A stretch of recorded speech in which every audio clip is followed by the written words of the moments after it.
Yesu ndagushima ko wankijije ubuhumane. Usomye mu Balewi mu gice cya 15 baravuga abantu bazoba bahumanye, bakavuga ku bantu bava amaraso, baratomora ku bigeme no ku bakobwa muri vya bihe vyabo vy'imihango yabo yuko bazoba bahumanye. Imana yari yarabujije ngo ntihagire uzobakorako, ntihagire uzokora ku kintu bicayeko, ntihagire uzokora ku buriri bwabo, ntihagire. Jewe vyambereye ibikomeye nongeye gusoma ya majambo cyane navyiyumvirako cyanibuka nuko Imana ariyo yari yavuze ngo abo bantu bazoba babayeho iyo misi y'ivyo bihe vyabo vy'imihango bazoba bahumanye.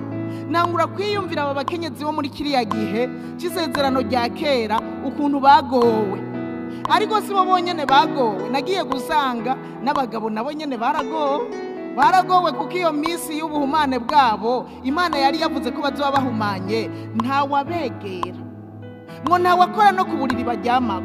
Bisigura ngo haca haba gutandukana muri iyo misi y'ubuhumane bwabo, haca haba gutandukana umugabo iyo kuko ngo akoze no ku buriri uyu mukenyezi aryamyeko cyangwa umwigema aryamyeko, yaba ngo ahumanye umunsi wose kugira ngo ave muri ubwo buhumane yarinda gutanga intunguru agatanga inuma kugira ngo ave muri ubwo buhumane. Sinzi ko mwumva muri ibyo bihe bya kera ukuntu byari bihe bigoye, bama mu bihe byo gutandukana. So uyu munsi abantu bitandukanya atawu batandukanije, ukaza wumva ngo umugabo arara mu cyumba hariya, umugore arara mu cyumba hariya, atari Imana yategetse ngo batandukane. Iki gihe nyene byari automatique kandi Imana yari yarabivuze, kandi byari bihe biteye ubwoba kuko umuntu yaragira ubwoba.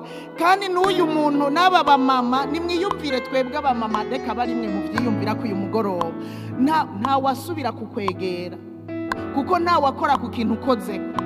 Bisigura yuko n'ibyo kurya barabiguha bagaterekaho, hanyuma ugatora n'icyo kintu ari wewe nyene waca ucoza ukinye niba byagenda gute kuko nta wakorako.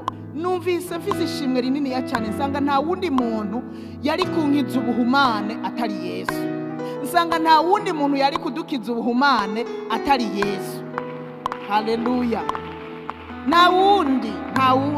Byari bihe bigoye, wewe nyene ukiyugarana kuko niwe wabimenya ngo vyabaye. Wacha wiyugarana si papa si mama si umugabo wawe yakubwira ngo ni wiyugarane, oya wewe nyene konfinema atawukubwiye ukiyugarana, hamwe atawukubona, hamwe atawugukorako.